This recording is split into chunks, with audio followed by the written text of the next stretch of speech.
Pillars 2 has better mechanics, dialogue was handled a lot better, the story's pace was a lot better, and combat was also a lot better. Everything is just better in Pillars 2. I don't entirely agree with what this user said in the comment section of the channel. I agree more with Paula Abdul's once famous words. Although it's more like 2 steps forward and 1 step back for me. There are many aspects in which Pillars of Eternity 2 Deadfire greatly improves upon its predecessor. But unlike my favorite Filipina massage specialist, Little Miss Castillo, Pillars 2 did not always rub me the right way. So let's find out why that was, shall we? Welcome to Ye Olde Entertainment. My name is Alex, and as you know, it is my duty, my mission, my purpose in life to help you decide whether that game that you have been thumping for so long is indeed the right game for you or not, or for you to feel that you're not alone. Don't worry, friend, it doesn't matter how extreme our opinions may be, believe it or not, we're not alone. This time we're taking on Pillars of Eternity 2 Deadfire, the second game in the Pillars of Eternity saga, a sequel that took the series for a spin and even generated quite a bit of contentiousness here on the channel, maybe even a tad more than I would have liked. Some of you guys expressed your opinions in a polite but resolute way, providing your reasons and following a structure of, I think such game is better because this and that. And who doesn't love some good old reason why, huh? But there were some others who are sadly no longer amongst us who favored the approach of your opinion is wrong. And if you have that opinion, then you are a, insert here your favorite insult. And I am a bit too old for that, and so are some of the fine gentlemen and fine gentle ladies who choose to share their most valuable resource, their time, with us. And because I am very grateful for that, I ask that you keep your disagreement civil at all times. When debutantes disagree, they say it with their eyes. Unless the person you are disagreeing with is a personal friend of yours, in which case, by all means, insult that motherfucker to hell and back. That's what friends are there for. Pillars of Eternity 2 Deadfire is a CRPG much in the tradition of some of our beloved RPGs from the early to mid-2000s. And when it comes to those, character creation and character progression are especially important. In the original Pillars of Eternity, before you took a dive into the game's character creation interface, you were regaled with a brief intro that I felt was a smart way to introduce you to your character's predicament while giving you a taste of the game's vibes. This intro was cleverer than most people seem to give it credit for.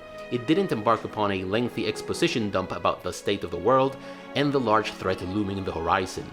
And it didn't do so because there were going to be enough characters and situations further down the road that would help the player piece together every important bit of the game's story and lore. And most of the time, the game did a fine job showing rather than telling you about the things you needed to know. From the lingering resentment between Dirwoodens and Aedirians to the disturbing phenomenon known as Whitewind's legacy. This little introduction was enough to get you invested and excited about the creation of that little or big guy or gal who was about to spend the night at an improvised camp and who had to find a way to purge the illness from his or her body. Pillars 2 also went for that approach, but instead of a brief intro, you get three introductions before you get to the character creation screen. And I must admit, the first intro raised an orange alarm in my cockpit because it kicked things off with an unmitigated information dump about the state of the world and recent historical events. And I know this is a sequel and all, but this information could have perfectly been pieced together by the player while he or she navigated the story, and that wouldn't even have required changing any of the game's scripts and dialogues. The second intro was an animated cinematic, which I believe was the teaser trailer that came out a few months before the game's release. And as far as production values go, this was far more impressive than anything we had seen up until that point in the series. But there was something suspiciously J.J. Abramish about it, like it was trying too hard to impress with flashy visuals and big things at the expense of lore and tone consistency. As a matter of fact, I think the story in this game is held hostage to the premise of let's do something cool to impress new generations and bring in new fans. At least this impressive cinematic intro raises one legitimate question. What the fuck is wrong with Eothas? Isn't he supposed to be the good guy? And that takes us to the third intro, and this one I actually did like. This interactive intro is finally about your character. It takes place in a weird setting the likes of which you've never seen before, but it makes it abundantly clear that you are no longer alive. So of course you'll be asking yourself, where the hell am I? And what the hell happened to me? and these questions will pop up as the most relevant moments of your past life flash before you while you explore your weird new surroundings. And at the end of that little stroll, you'll finally take a seat in an inconspicuous chair in an equally stark room to have a little chat with Bereth, the master of the wheel itself. Bereth will ask you about the only two important decisions you made in the previous game. She will give you a convoluted explanation about what needs to be done and why you are the one who has to do it, and she will send you to the character creation interface. At this point you can import a saved game from Pillars 1, or you can choose to go with a pre-made character. Or you can create your character from scratch. And I was kind of disappointed that I still had to go through every step of the character creation process. I mean, if I choose to import my character, it's because I still want to be a dwarf, a paladin, a mercenary, and from Rawatai. Regardless of what you choose to do here, you are taken to the character creation screen. And damn, look at you, oh so pretty and AAA-like. Like the meme says, you're not ugly, you're just fucking poor. And this is the first thing that caught my eye when I jumped into this bad boy. But aside from its stunning looks, I have mixed feelings about this one. Character creation in Pillars 2 allows you to choose your gender, your race, a sub-race, a primary class, and a secondary class, because multi-classing is the thing in this game. And this time around, it's not only paladins who have access to subclasses.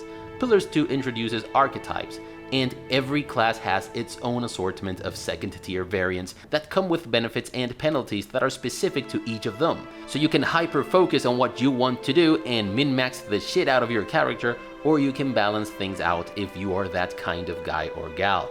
I can see some people really liking this and seeing it as a major improvement over the original game, especially those who are used to the D&D way of things. As for me, I just wish they had improved upon the concept in the original game a little more. The concept of having an assortment of lesser version of non-specific class talents at your disposal was a little bit more geared towards building your character around its role in the party rather than a min-maxed specialist, and I really liked this idea. It was rough around the edges, and it could have offered a wider variety of talents every time you leveled, but I think it was worth exploring. Alas, that didn't happen in Pillars 2. Let's talk about Pillars 2's character creation approach and my experience with it combat-wise. I think that the Path of the Damned difficulty level is where the true fun is to be had in this game. And if you've played through the first game on the hardest difficulty level, or even in Veteran, it shouldn't be too difficult to figure out what works for you strategically and tactically combat-wise. But the concept of archetypes, or rather the way in which they were handled, kinda got in the way of me doing things my way, which means that, paradoxically, this feature ended up defeating its own purpose. Let me give you an example. For my second playthrough, I decided to be a Shadow Dancer, which is the class that results from choosing to be a monk and a rogue. And I chose these classes because I found rogues, and especially monks, to be super overpowered in the Pillars universe. And there are different Shadow Dancers that you can roll. So I said, let's roll a Shadow Dancer, and let's go for the Assassin archetype for the rogue, and the Hellwalker archetype for the monk. Because I want this motherfucker to be a damage beast. And she was. The few seconds she didn't spend knocked on her ass. I eventually managed to reduce the time she spent unconscious on the floor to a minimum by taking different tactical decisions, but it was still frustrating. So I went to check out Fextra Life's guide on classes and archetypes for Pillars 2. Yeah, I know that's a Puff Daddy thing to do, winning with other people's ideas, but there I learned that my approach to archetypes had been wrong all along. So for my third playthrough, I rolled a Shattered Pillar Monk, Assassin Rogue Shadow Dancer. I min-maxed the hell out of it, and I crushed it, in the hardest difficulty level, without ever dying. And I can tell you, I approached almost every combat encounter in almost the exact same way as I did in my previous playthrough, and for me, this is a problem. I feel like some archetypes got the short end of the stick in Pillars 2. Alpaca monks, for example, use drugs to fight more efficiently, but there aren't any synergies between talent and drugs as far as I know. Also, drugs are a little bit harder to come by, and of course they are consumables, and that in and on itself is a weakness the way I see it.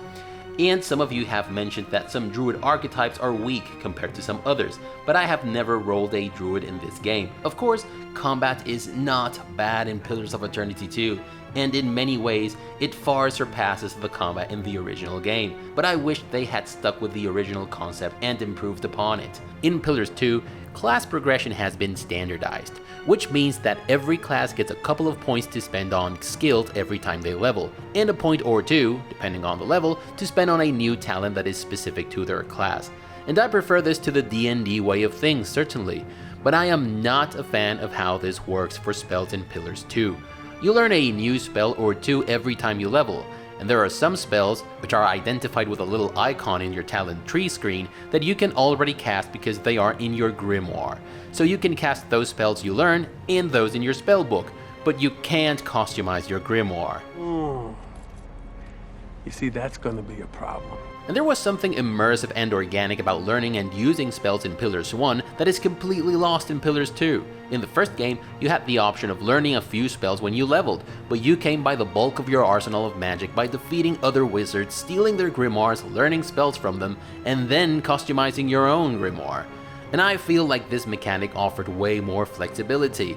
And there was something tactical about having a limited number of spells in your grimoire but being able to switch them almost on the fly, like evaluating the upcoming combat encounter and saying, I am going to remove this spell and add this other one because these enemies can be easily crowd controlled with it. And this is not a thing that you can do in Pillars 2. Then there's also backgrounds and cultures for you to choose from in Pillars of Eternity 2 Deadfire, as there were in the first game. And these choices go beyond your typical attribute and skill bonuses. You get some dialogue options that are specific to your background or culture, but they are mostly there just to add some flavor. They do add to the immersion aspect of the game, though it would have been the cherry on the ice cream if there had been quests, companions, or loot specific to these choices. But when options that are there for you to fine-tune your character for combat and exploration purposes also have an impact on how you navigate the game's story and its quests, and when they shape the way in which you interact with its people, you have a winning formula on your hands. In Pillars 2, when you level, you can also play around with some skills, which are categorized into active and passive skills. And I like that when you level, you get a point to spend on an active skill and another on a passive skill. And the graphic aspect of the user experience here is just light years better than it was in the previous game. You also have weapon proficiencies in Pillars 2. And this time choosing a weapon proficiency adds a model to your arsenal of moves, and some of those can be surprisingly impactful.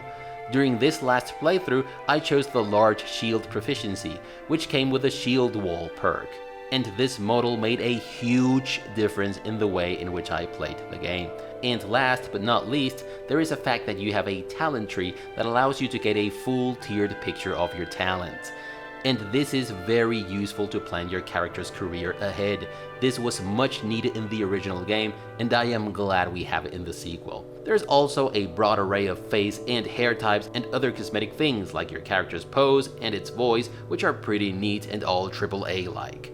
If that's your thing, you're going to enjoy this part of the character creation interface. So while not every aspect of Pillars 2's character creation rubbed me the right way, there is no denying that a lot of effort went into broadening up the options, ramping up production values and user experience. The fact remains though that I liked the overall concept and the way in which they handled spells better in the first game. But I think the character creation and leveling system in Pillars 2 wins by a nose. Gameplay. Last year, I made a list of my 10 favorite games from the last decade, and both Divinity Original Sin 2 and Pillars 2 made it to the list. Pillars 2 coming ahead of Larian's game by a very slight margin. I think that when these two games are firing on all cylinders, Divinity Original Sin 2 is without question the better game. Its combat is phenomenal, its level design is brilliant, and the exploration aspect of the game, while your party is walking about a location, is one of the best I've ever experienced. The ability you have in Divinity Original Sin 2 to use combat skills to get to otherwise inaccessible places has been one of my favorite mechanics ever in a CRPG. The thing is that Divinity Original Sin 2 doesn't always fire on all cylinders, does it? It has pacing issues, the story is unnecessarily convoluted, almost all NPCs linger longer than they should story-wise, and inventory management and trading mechanics are abysmal, amongst other things. On the other hand, Pillars 2 was, well, just never boring. I can't say that I ever ended a gaming session because I had had enough of the game for the day. If there were a ratio of amount of time needed to complete the game versus amount of time in which the game was actually fun to play, I would say Pillars 2 is very, very high up there. It has of course all the elements you'd expect to find in a CRPG: combat, exploration, questing, and also a few that we see a little bit less frequently, like scripted events, stronghold management, and puzzle solving. But what I like the most is that though these aspects of the gameplay aren't always integrated into a seamless, cohesive whole, they also don't get in each other's way, and that's more than can be said of most games that have these many aspects to their gameplay. So let's talk about combat first. Despite the issues that I had with the archetypes in Pillars 2, combat is really good in this game, and it's good because it is truly tactical. The Seeker Slayer Survivor expansion pack alone is a masterclass in RPG combat, although many of you didn't seem to be too thrilled with it. Despite that, I think this DLC deserves its own video, and we'll get to that soon enough. But combat in the rest of the game is also rich in terms of the variety of combat encounters and the tactical challenge you get from most of them. This time around, the level design is better integrated into the combat experience, and that cranks up the fun factor a couple of notches. It is also fairly easy to assess a combat situation, think of a plan, and then see it come to fruition. For this encounter, I could tell the enemy was slow as fuck, so my plan was to kite him to hell and back, and it worked. For this encounter, I was vastly outnumbered, and a choking point wasn't going to do the trick because some of the enemies had dangerous ranged attacks, but the area was a bit like an arena with a circular wall around it and all. So I had the bulk of the group of baddies chase my main character around the arena while my companions picked out the enemies one by one from a safe space. And that's how I like my combat. I don't like it when games punish the player too much for not min-maxing. I also don't like games that focus too much on spell and counterspell dynamics that require you to have extensive knowledge about a wide array of skills, because this always ends up feeling like a game of references to me, a glorified rock, paper, scissors affair that often funnels you into using the one skill that works for every situation. But I am happy to report that this is not the case with Pillars 2. Combat encounters in Pillars 1 were more challenging though, and you waltzed around with a party of 6 instead of 5 as you do in Pillars 2. And I'm in the camp of those who say the more the merrier. I also feel like the variety of enemy attacks was greater in the first Pillars, and this translated into tougher and in some ways more rewarding combat encounters, even if combat as a whole was slower than it is in Pillars 2, and even if it required a lot more micromanagement. Combat in Pillars 2 is more of a fun, fast-paced deal, and I can see why many people liked it better. But one thing that is missing for me in Pillars 2 is a lengthy, tough-as-hell dungeon. In the original Pillars of Eternity, you had the Endless Paths, which was a 15-floor behemoth of a dungeon that you could take on as a low-level character, which was the perfect endeavor for those who were up for the ultimate adventure-y sadomasochistic challenge. But you could also take it easy and take a crack at it a few floors at a time. This dungeon drew heavy inspiration from the Watcher's Keep at Baldur's Gate 2, which I thought was the best thing the Throne of Baal expansion brought to the original Baldur's Gate 2. You do have the old city in Nekataka, but it is but a fraction of the endless paths in Pillars 1.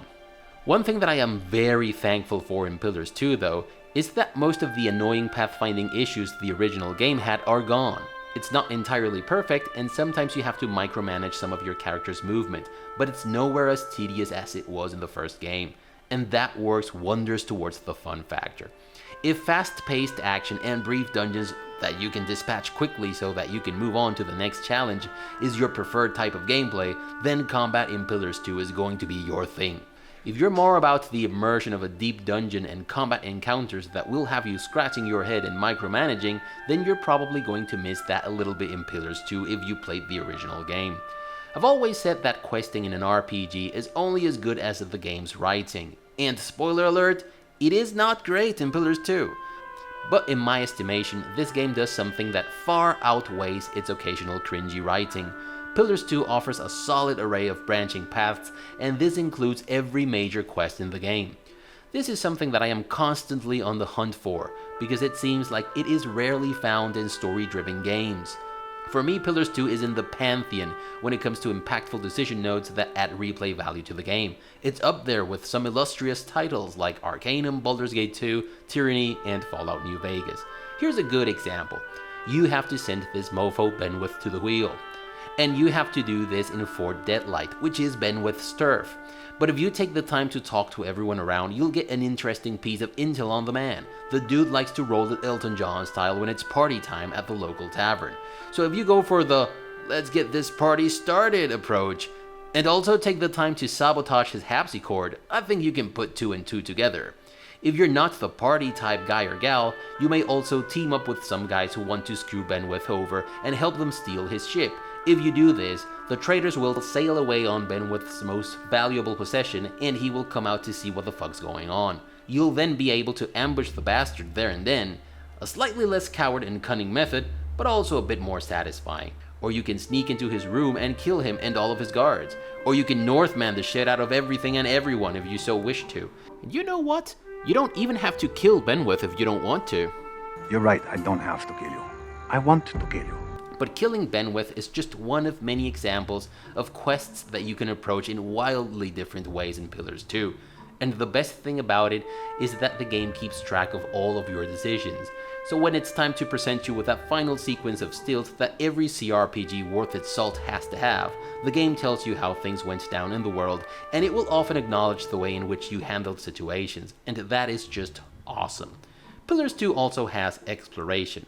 Level design is much better this time around, and that makes dungeons more interesting. There is better loot to be found, many more rooms that are interconnected in interesting ways, and more scripted events. And the most important dungeons can be accessed and explored in more than one way. I especially like how the game often made exploration an important part of the experience by integrating it with other aspects of the gameplay. For example, there is this quest in which you are meant to broker a deal with some slavers on behalf of one of the faction. But if you want to purposefully fail that quest and free the slaves instead, and you want to avoid fighting the enemy in an extremely disadvantageous condition, you can always explore the area a little bit and find an alternative way into the fortress and work your way up from there. Also, finding your way to the Dulver's Row black market in the Gullet requires some investigation and a little bit of exploration by means of the scripted event mechanic, and that's one of the game's highlights for me, because it translated into an immersive feeling of adventure. I think exploration on an area level is still more rewarding in games like Divinity Original Sin 2 or the Pathfinder games, but it's the exploration you do in the world map where the devs knocked that thing out of the park. This is up there with the best CRPGs in the exploration department. There are islands to be discovered, provisions to be gathered, epic fights, and adventurous scripted events. You can even name some of the islands you find. There is even a cartographer named Sansa, no, not this bitch, who will reward you for exploring the world and helping him out with this book he's writing. And although he's a cartographer and not a chronicler, this guy reminded me of Volothamp Gedarn from D&D lore, the famous chronicler of Faerun who makes an appearance in games like Storm of Sahir and Throne of Baal. And that guy is one of my favorite characters in D&D lore. Exploring the world map is also a fun, low-risk, high-reward activity you can always do to take a break from the game's critical path, and I think that it is the secret ingredient behind Pillars 2's fun factor. Resting mechanics in this game are amongst my favorites ever. In RPGs, resting is often only used as a way to get health back and restore your uses per rest for each skill, and developers always implement some sort of mechanic to prevent you from abusing the rest function. A limited number of uses, stat penalties, a great likelihood of being ambushed, and so on and so forth. But my favorite cost to pay when it comes to resting is the consumption of consumables. First, I find it super immersive. Second, it lets you decide how much you want to invest in resting as a safety net. Because maybe you want to put all of your resources into good gear and potions and traps or bombs, but maybe you want to have good food and drinks to make the most out of resting. And third, in Pillars of Eternity 2, resting can be used to momentarily enhance your companion's skills, if you have the appropriate food, because there's a great variety of food available in this game. Some of it makes your mages hit harder, some of it makes you more resilient, some of it enhances this or that skill, and that adds tremendous tactical value to the resting feature.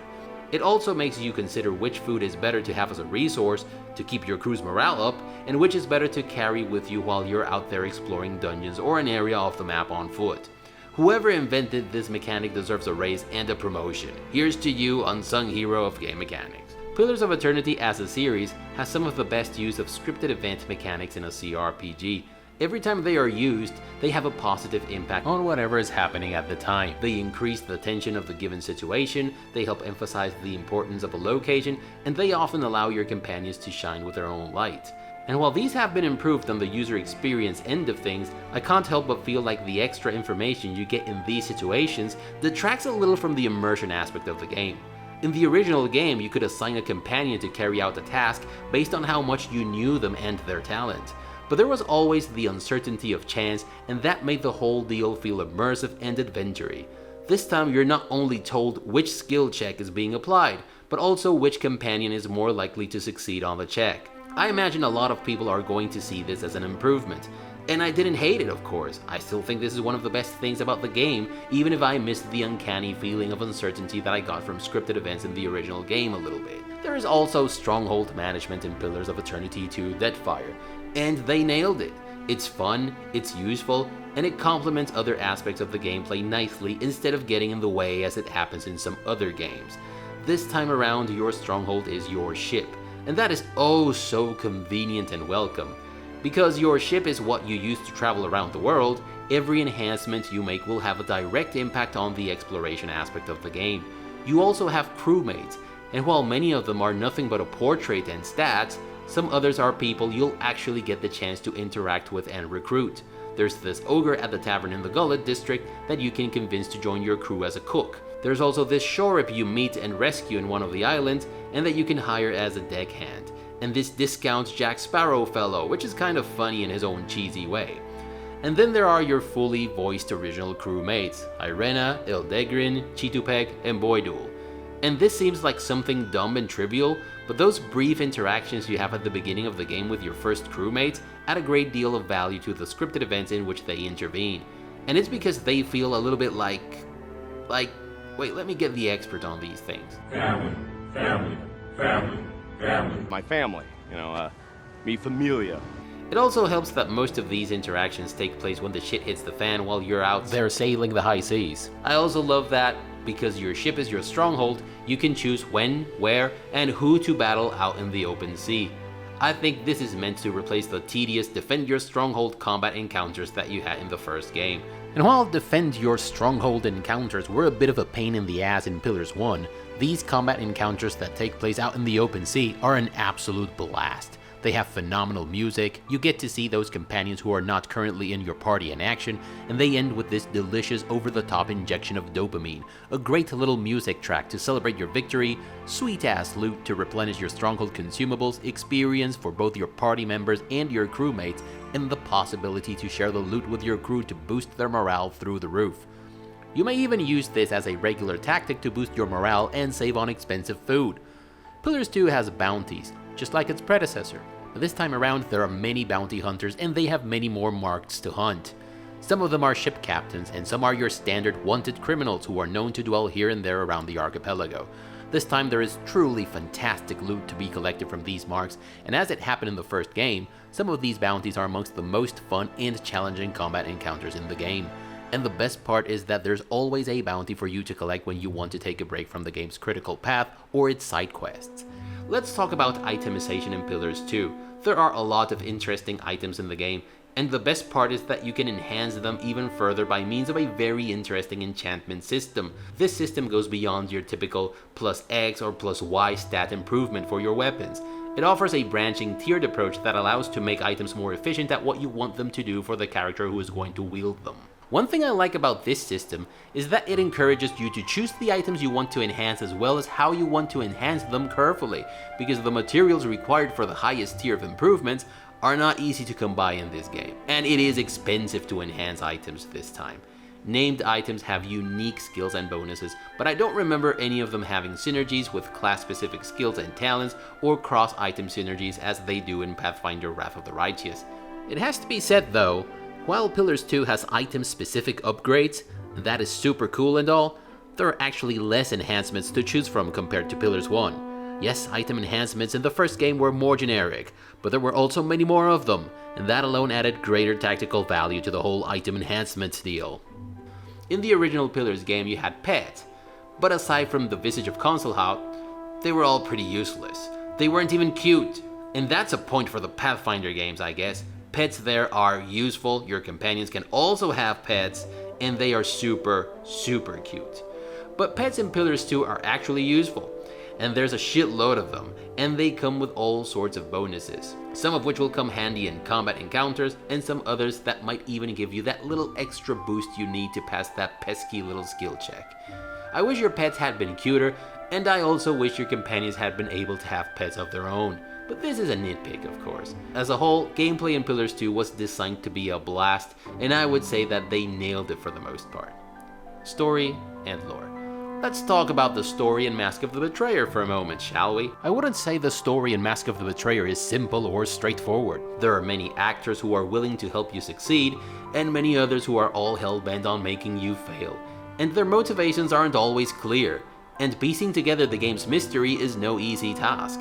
The story in this expansion pack for Neverwinter Nights 2 is complex but not convoluted, and there is a difference between these two concepts, and the difference lies in how much the story needs to explain itself to the player. At the beginning of Mask of the Betrayer, you find yourself in an unknown cave, and it doesn't matter much how you got there, but you have to get the hell out, because, well, that's not where you live, duh. Also, it's dangerous, and you are in pain. No further explanation or motivation is needed. And not long after that, you run into this guy who wants to kill you.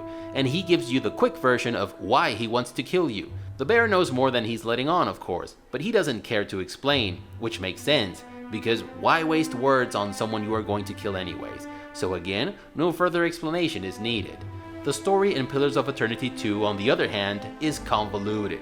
It doesn't feel like a story that needed to be told in the first place. It feels more like the developers needed a sequel, and they needed it to cater to a broader audience. So writers sat at a table and kicked things off by saying, wouldn't it be cool if? Not a great plan. Wouldn't it be cool if Eothas possessed that giant statue from the first game and came out from under the fortress of Kait Nua, destroying everything and killing everyone in the process? See, when a story is written because a sequel is needed, or because we need to make the franchise more appealing to a broader audience, chances are you will end up writing yourself into a corner. Your starting point is probably going to be a wouldn't it be cool idea, rather than someone's need to do something, the obstacles that stand in his or her way, the things that give that person purpose, and the people who do not want that person to succeed for whatever reason. But see, the thing is that you still need all these things for a story to happen. But if you begin your writing endeavor with a wouldn't it be cool idea, you'll end up having to stitch these things to your wouldn't it be cool idea anyways later on. And that's going to translate into an overly convoluted story that has to explain itself to make sense. And that's what happens in Pillars of Eternity 2 Deadfire. The story in the first Pillars had its issues, especially with the pace after the animancy hearings at the Ducal Palace, but it was solid enough for me to be at least somewhat invested all the way through to the end. I also think the White March Part 2 DLC had mostly phenomenal writing. And while the writers in the first game seemed to have avoided most of the most common pitfalls in storytelling, this time they didn't seem to miss any. The game starts with an information dump about the world and its most recent events. Not a great plan. Early on in the game, when Bareth asks you to hunt Eothas, you are given this dialogue option. Why don't you just do it yourself? And that's the sign of... Not a great plan.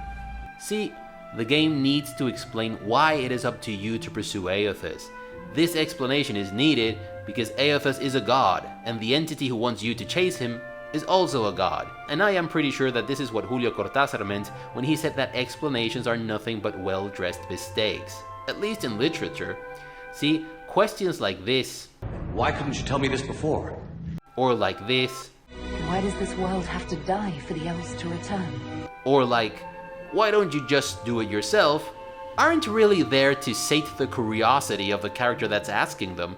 These are questions that the audience is going to have, because what they are seeing, hearing, or experiencing doesn't make sense. And these questions are there as means for the writer to cajole the audience into accepting a contrived explanation. Yes, there is a reason why Bareth can do this herself. There is a reason why Eothas is doing shit that seems inconsistent with the fact that he is the god of goodness. There is a reason that explains why the motherfucker is taking so long. But these reasons need to be explained because they are well-dressed mistakes. Let's take a look at a few examples, shall we? Mind some spoilers coming your way. So the god Eothas, the god of all that's good and pure, might I add, comes back to the world of mortals. And this time he has a plan. It seems like he learned from his past mistake, so this time instead of possessing some squishy, fleshy human, he possesses the statue of Maros Nua, the giant Adra statue that was buried beneath your fortress of Kaid Nua. And he kills a bunch of people in the process, including you. He also drains the souls of everyone around, but this only partially works on you. Not long after this incident, your soul, or what remains of it, has a little chat with the goddess Bereth, and she reveals that the gods have no idea of what Eothas intends to do, and that it is up to you to find out. You get to ask her a very reasonable question. Why don't you do it yourself? The writers were of course steadfast with their answer to this question. It is dangerous to take the form of a living being in Eora. You saw what happened to Whitewind, didn't you? Yeah, and that still doesn't explain why your plan A isn't to do things from the safety of your ethereal godly realm. I mean, she can get inside people's heads and aid them with the most trivial shit in the world, like impressing this bunch of nobodies. She can summon people to her realm on a whim with a snap of a finger. She can decide the fates of souls who travel the in-between, but she can't follow an Adra giant that is at least as tall as a building? No, she can't. It has to be you, because Eothas took a piece of your soul when he awoke, and that means that you have a special bond with him that allows you to do all sorts of plot-convenient things she can't. Fine then, let's do Bereth a solid, and let's try to at least find out what Eothas intends to do. And he also destroyed my castle, so I suppose I require an explanation to this. Your chance to get this information from Eothas comes rather soon in the game, at the end of the first dungeon to be precise. So you confront Eothas and he asks you to stop this pursuit because something beautiful is coming. Something that will save us all. What is going to happen? And what is it going to save us from? These are all legitimate questions, right? Right? But the game is like... Right? Shut the fuck up. But he can't tell you, see? Because he doesn't want Bereth and the other gods to know. And telling you about his plans means that Bereth will very likely know about them too. So after he has this conversation with you, he fucks off to some other locations before he heads to his final destination. And I am not going to spoil it to you, but this final location, this grand MacGuffin that Eothas is going after, turns out to be the most important thing that has ever been created. And it is of critical importance to the god's survival, so to speak. So, how come Bereth and the other gods didn't anticipate that Eothas' plan involved coming to this place at some point? Because now that I know about this place, it seems pretty fucking obvious to me. But the overly convoluted plot is not the only problem here. There is also some cringe-worthy immersion-breaking dialogue that seems pulled straight out of a conversation between modern-day 20-year-olds. And I can't help but feel that the developers were desperately trying to bring in new, younger fans to the franchise. But when developers do this, they almost always end up alienating part of the game's core fan base. Thankfully, even the cringiest dialogue in Pillars of Eternity 2 is nowhere close to the levels of teenagerism that we had in the Pathfinder games. But don't get me wrong here. Compared to the writing in, say, Solasta Crown of the Magister, this is freaking Dostoevsky levels of writing. And while there are some signs here and there of the post-2016 disease that has been infecting storytelling and entertainment, it never stoops to the level of Siege of Dragonspear or the Pathfinder games, and that is something to be relieved about. And it's not like it doesn't have its good moments here and there. The whole situation of the famine that affects the Roparu who live in the Gullet is pretty interesting. You have the relatable story of Biha and her family at the core of it all, there's interesting lore pertaining to the hierarchical structure of Huana society, and there are many factions interested in ending or perpetuating poverty in the district. And you become involved with all of this in a pretty seamless way that goes as far as your interest in the whole deal takes you. You can simply not take an interest in any of the things going on in the Gullet and just go on about your business here. I also like that you see more of the cultures that were introduced in the first game. This time you get to see how the Valians operate. You even participate in a meeting with the ruling body, the Songretta Mea Compresa.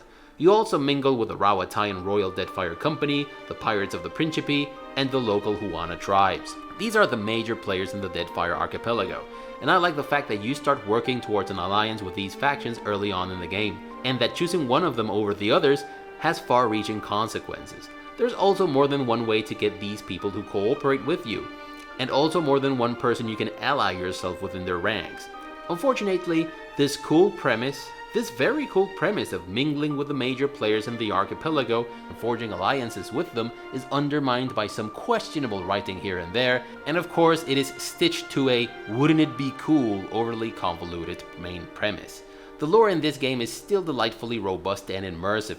This time you not only get to learn more about Eora, its history and its people, but you also get a taste of the archipelago's social dynamics, its main players, and their political power plays. And the one thing that Eothas is after, and all the lore surrounding it, adds juicy context to the story of the gods and how they came to be and what is at stake for them. Actually, as a concept, it's pretty fucking amazing, and I suppose that's why I'm so pissed that they didn't do a better job executing it. Pillars 2 also hits one particular nail in the head, a nail that is very important to me, and it's that your decisions story-wise matter. The faction that you choose to become allies with matters, the person within the faction you choose to support matters, and even dialogue choices and conversations with characters that seem secondary matter. And this time the important shit depends on many decisions, not just two, as it did in the first game.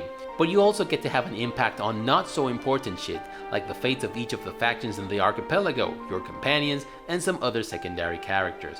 Everything in this game is intertwined in a web of decision nodes that rivals Arcanum and Tyranny, Obsidian's other little jewel in this department, and that alone makes up for a lot of the cheese and nonsense in the main story. Companions lore-wise.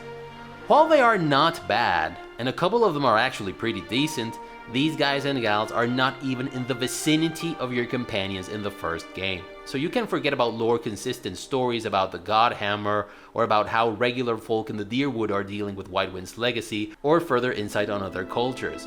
Familiar faces like Eder and Aloth, both of whom ranked amongst my favorite companions in the first game, are back, but this time around they felt spent, like everything interesting there was to be told about them had already been set in the first game. Aloth is almost entirely reduced to his hatred for the Leaden Key. Eder retains some of his personality quirks. I mean, he always liked animals and dumb puns, but this time these personality quirks come off as teenagerish and almost cartoonish. You're far from home, farmer. How did you make it all this way in your little boat? Why do we gotta be farmers just because we're from Deerwood? Are you a farmer? Yeah, but you can't just assume. We got rabble-rousers too. Polygyna, I didn't care about in the first game, and I am kind of frustrated about the fact that they decided to bring her back for the sequel instead of Durans or Sagani or the Grieving Mother. Any of them would have been better than Polygyna. But well, I suppose since the Valians are involved. The newcomers are hit and miss for me. Seraphim is a standout in my opinion. The guy oozes personality, has great voice acting, and like the ogres, he has layers. Some of these layers have to do with past love interests, others have to do with the Principe, others with his past as a slave. I found his stories to be funny and lore consistent, and the levity that he brought to the party didn't come off as cheesy or immersion breaking. So he gets a thumbs up. Even if I absolutely hated his starting gear and Cypher talents, why the fuck does he not have the two most useful Cypher starting talents? Why does he have the worst weapons to generate focus? Maya is the person assigned by the Royal Deadfire Company to keep tabs on you, and that had potential. And I like that your political decisions may have an impact on your romantic relationship with her, if she's the one you choose to romance. And yes, there is romance in this game, and she is the least bad romantic interest in my opinion. Which is not necessarily a good thing, it only means that the others are far worse. But she has a pet, and you know what? For me, one unequivocal sign of bad writing for companions who have pets is that 80% of the things they have to say have to do with their damned pet. And Maya seems to be obsessed with her stupid bird. Where is she? To the point that you even have to get its approval before you can properly hit on her. At least there's one very interesting piece of creative writing that the game regales you with if you decide to interact with a bird, and it's that you get to talk to the goddess Hylia if you read the bird's soul, and she has some intel on Maya that you might find interesting if you want to woo her. And then there is Shoti. Holy hell, this character slapped me out of the immersion the first time I talked to her. She felt like a character who was on her way to Desperados 3, got lost, and ended up in a medieval fantasy game. She continued to be annoying, nosy, and extraordinarily childish after that, but I suppose all of that added to her personality, even if I didn't like her personally. She's also curious and worldly, and the game makes sure to relay this information to you in a way that's too obvious and a bit immersion breaking if you ask me. But she always pays special attention when people talk about customs and traditions, and she likes levity and humor. She also becomes romantically interested in Adair, and they both bring this to your attention at some point in the game, and you can choose to encourage or discourage this depending on what you think is best for them. Or worst, if you're that kind of person, or if you want to romance Shoti yourself. But while I think Shoti's romantic advances on Adair were childish, I think that it is a good thing that a companion hits on someone other than the main character for a change. The fact that the world does not revolve entirely around you always adds to the immersion aspect of the game. Pillars 2 also has sidekicks. These are followers who don't have companion quests, can't be romanced, and don't grow to like or hate you depending on your actions and decisions. You can talk to them about certain topics, and they intervene every once in a while in conversations with NPCs.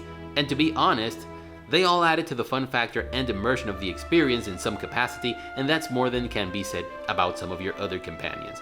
I especially liked Mirke, not only because she is a DPS monster and one of the most OP companions I have ever had in a game, but because she plays the drunkard pirate stereotype to perfection. And I didn't mind that she was stereotypical, because she has some of the most hilarious recurrent combat phrases I've ever heard in a game, and that's always a nice thing to have. It's not in the same league as "Go for the eyes, boo, go for the eyes," or "A den of stinking evil," but you know what I mean. The absolute standout amongst followers though is Vatnir, but he is part of the Beast of Winter expansion, and we'll get around to that one in the future. So some companions in Pillars 2 are interesting, but the ones who came back from Pillars 1 felt spent, and some of the new ones were childish or irritating, or both. None of them can really be compared to the Grieving Mother or Durance. So unfortunately, in this department, Pillars 2 takes a couple of steps back for me, companions gameplay-wise. If you like how combat works in Pillars 2, and if you are happy with the game's character progression system, then you are going to love the variety on offer here amongst your companions. And if you think that what your companions and followers have to offer is insufficient, you have this wonderful Recruit Adventurer feature, which is every bit as good, if not better, as it was in the first Pillars game. Both Pillars games encourage you to create an additional custom-made adventurer, and doing so pays off nicely. Also, when you recruit new companions, the game even asks you what you want their classes to be. Divinity Original Sin II also did this, and I think this is a little bit immersion breaking. I mean, people should be what they are. Their talents shouldn't conveniently accommodate to your needs. But I can't deny this adds a lot of flexibility gameplay-wise. It is also noteworthy that every time you meet a new companion, this little screen will open, allowing you to switch your party members there and then. And this is a blessing from the user experience perspective, even if it doesn't make too much sense that people who are not currently traveling with you are all of a sudden ready to jump right in. And of course, the companions level even when they are not in your party, and that means that all of them will remain viable options as party members as the game progresses.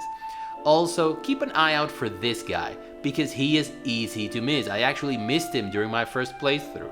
He is a little bit off the beaten trail, and you need to choose not so obvious dialogue options to get him to join your party.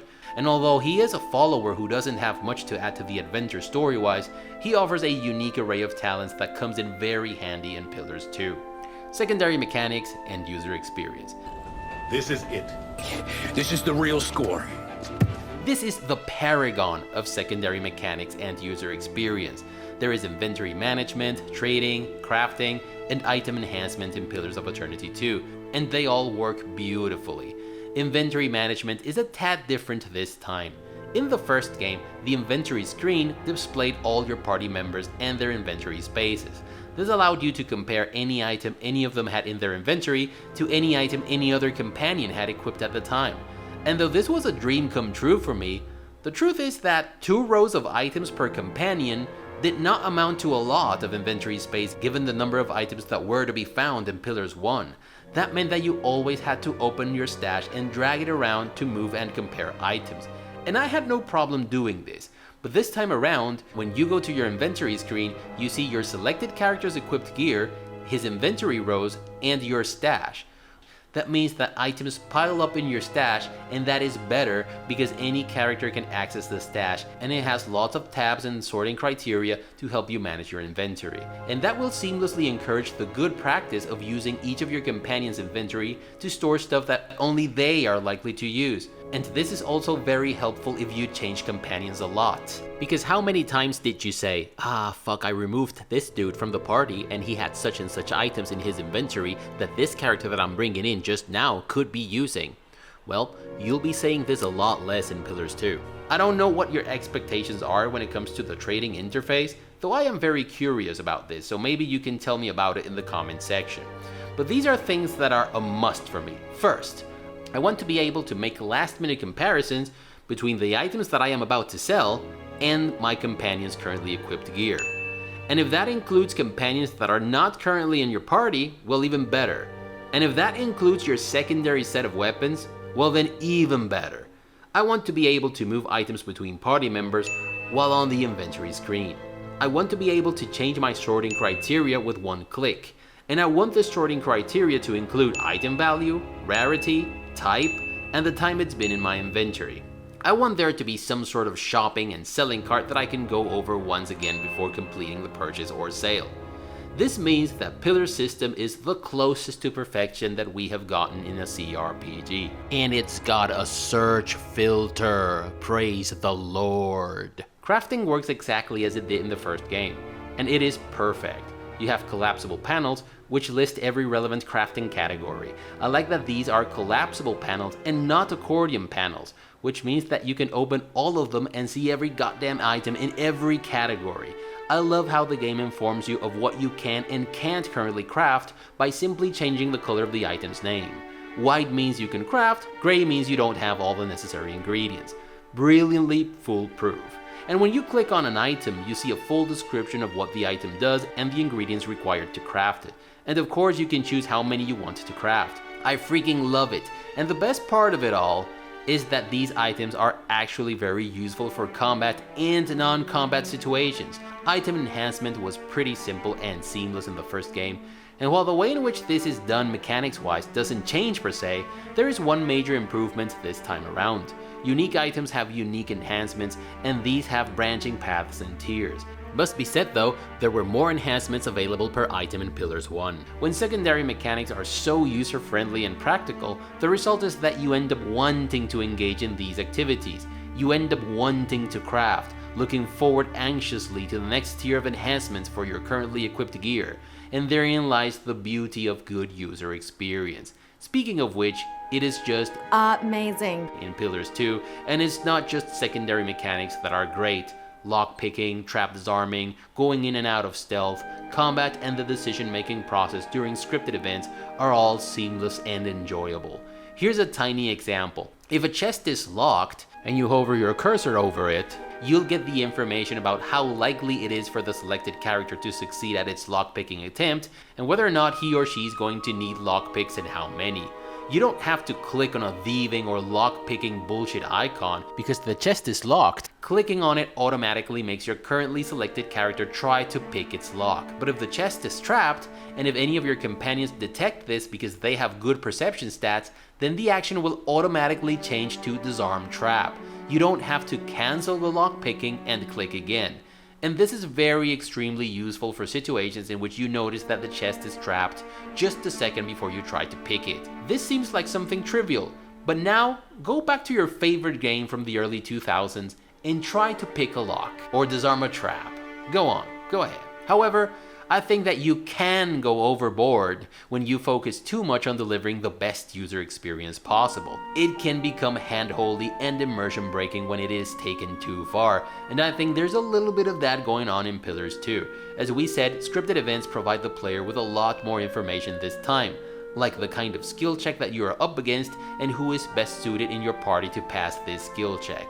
In the first Pillars game, I didn't have this information, and every time I succeeded at any of these skill checks, it felt like I had succeeded at both the skill check and knowing my companions and their skills and limitations. You also get a reputation diagram that tells you exactly where you stand with very important characters and factions, and little text snippets that tell you exactly how your companions feel about your comments and decisions. This is a little too much, and it takes away from the experience of getting to know someone organically, if that makes any sense, as you do in real life. I consider it a small victory in RPGs in which you have companions when I know what to do to make them happy because I've spent time with them and have gotten to know them better. Though I must admit that it would be very useful to have a floating snippet somewhere with a text saying, "Anna didn't like that you didn't comment on her new haircut." But that is of course a personal nitpick. I think secondary mechanics and user experience in Pillars 2 are amongst the very best, if they are not the absolute best, and if every game in the isometric CRPG ballpark copied them, I would be okay with that. Sound effects and mix. Yeah, that hit true. Stand together.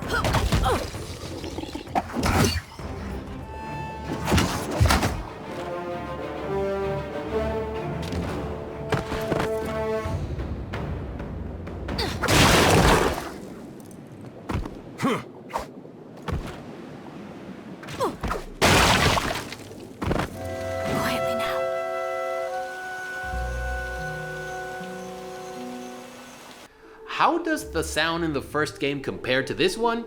Well, it's a bit like this. Holy hell, talk about a major overhaul. The sound in the first game was just plain awful. The mix was muddy as fuck, and some of the sounds were laughable. This time around, it's not spectacular. I mean, games like Divinity Original Sin II and Pathfinder Wrath of the Righteous still did this a tad better, but this is still a vast improvement over the first one. Also, the sonic landscape as a whole in taverns and in the different locations is more robust and varied, and this of course adds to the immersion aspect of the experience. Music.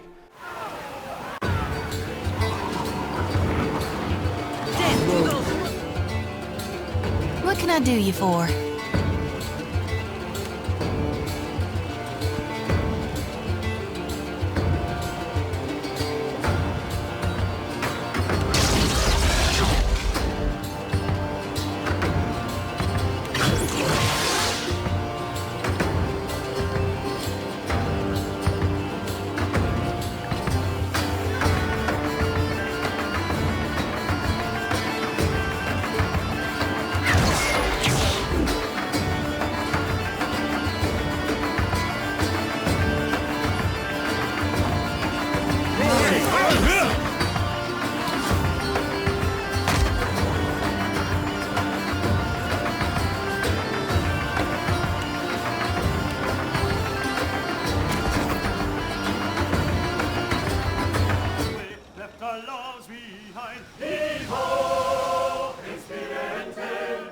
It caused me a sorrow most unkind. While crossing down the Deadfire way, hold fast to the helm, hold fast to the wind. Heave-ho, inspirante, wondrous graceful will all these be, as we sail down the Deadfire way.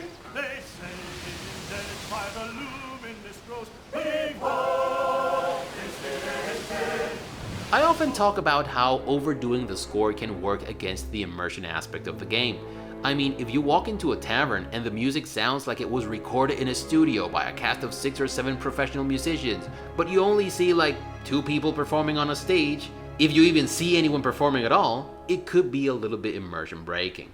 Or when badass guitar riffs and solos are thrown in just because, well, they're badass riffs and solos, and this happens in a game that supposedly takes its medieval fantasy seriously. But for me, all that goes out the window in Pillars 2 because I absolutely love all of it. It is completely unrealistic that your crew members, a random bunch of drunkards, foul-mouthed wannabe pirates, sound like this. Farewell, farewell, my own true love. This parting gives me pain. I'll be your own true guiding light when I return again. My thoughts shall be of you, when the storm is riding high. Farewell, my love, remember I'm your faithful sailor boy. but I don't give a flying fuck. I was swinging my cup as though it were a mug of ale every time these guys went at it. And I even downloaded the ship songs in this soundtrack to listen to them in my car. These guys should absolutely quit their everyday job as crew members and go into entertainment. As for the rest of the soundtrack, the title theme is epically awesome and awesomely epic, and the tavern music and some of the combat tracks made me dance in my seat a little. This time around the score sounds a lot more like there's a full set of strings and horns, and a lot less like the best synth imitation they could afford. Overall, this was a very pleasant surprise. Voice acting. Oi, Cap! There he be! There be Romero. Sure is my arse be blue. I wish you'd not come, my lad. Pleased though I be to see you. Even Aldi's anarchists spare no mercy for mutineers. Aye, but you, a traitor? The very thought of it be ludicrous. Return with us. I'll be protecting you, and we'll be seeing your fair judging. I can't, Blue. Much as I loathe to leave. I'm dead to these waters, and they to me. Break my biscuits and call me Swabby. You've gone addled in your dotage, ain't you? Captain, can you talk some sense into this crusty old salt? You're a follower of the light? The light? Oh, you mean... well, depends on what you mean by follow. Maybe you heard earlier? I follow Aethys too. Mostly, in a way. I mean... I am a child of the Dawnstars, even if firstly I'm a Gaunite. That's good, I guess. For you. Oh, maybe you don't want to talk about it. That's all right. Surely some other time, then. Was it the way I said it? Or maybe I'm in need of a washing. My end comes to all things in time. Should Aethys care to hasten the inevitable, I welcome his efforts. It's not just that the Wahaki misread Theos' original message. It fundamentally changed them.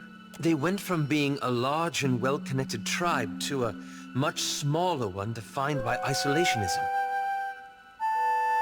You see all the ninnying I suffer from this lad? Right sure 'tis ratting all around in his noggin. This is a tough one to review. The game is fully voiced, so that is a big plus there for me. I'm in the camp of those who say voice acting should be an all or nothing deal. I strongly dislike when games are only partially voiced. And some of the voice actors from the original game are back. And they are great, just as they were in the first game. And then there are very pleasant surprises like Seraphim. I think this guy's the highlight in the voice acting department, but he's not up to par with Durance from the first game, which I still think has the best voice acting amongst all companions and NPCs in the series. But then you have characters like Shoti. The voice actress for Shoti nailed the character's personality, insights, and the dramatic intention of every passage. She did. Adair, I get the feeling you don't like me much. Was it something I said? I think it was something I said. But that fucking accent feels just so out of place. Oh god, why?